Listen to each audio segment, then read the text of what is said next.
BJP ప్రభుత్వం జాతీయ గ్రామీణ ఉపాధి హామీ పథకాన్ని 2.5 లక్షల వేల కోట్ల రూపాయలు కేటాయించాలని, సంవత్సరానికి 200 రోజుల పని దినాలు కల్పించి రోజు కూలీ 800 రూపాయలు ఇవ్వాలని తెలంగాణ వ్యవసాయ కార్మిక సంఘ రాష్ట్ర కార్యదర్శి కొండమడుగు నరసింహ ప్రభుత్వాన్ని డిమాండ్ చేశారు.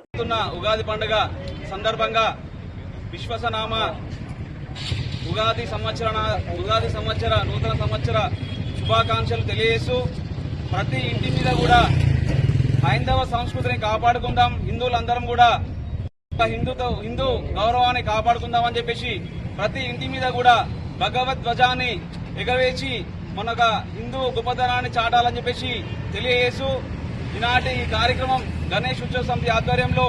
ప్రతి ఇంటి మీద ధ్వజం ఎగరవేయాలని చెప్పేసి ఈ యొక్క ధ్వజాలని ఉచితంగా కూడా పంపిణీ చేయడం జరుగుతుంది. ఈనాటి కార్యక్రమానికి విచ్చేసిన పెద్దలందరికీ కూడా పేరు పేరున నమస్కారాలు తెలియజేస్తూ అదేవిధంగా ఈ కార్యక్రమాన్ని ఉద్దేశించి మాజీ మున్సిపల్ వైస్ చైర్మన్ మాయ దశరథ గారిని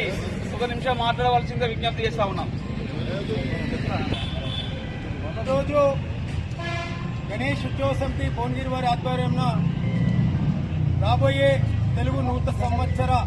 ఉగాదిని పురస్కరించుకొని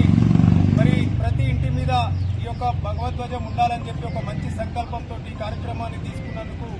మొట్టమొదటిగా ఉత్సవ కమిటీ వారికి పేరు పేరిన ప్రత్యేక ధన్యవాదాలు తెలియజేస్తూ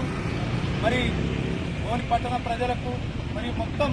తెలుగు మాట్లాడే వారందరికీ ఎక్కడున్న విషయంలో వారందరికీ కూడా తెలుగు నూతన సంవత్సర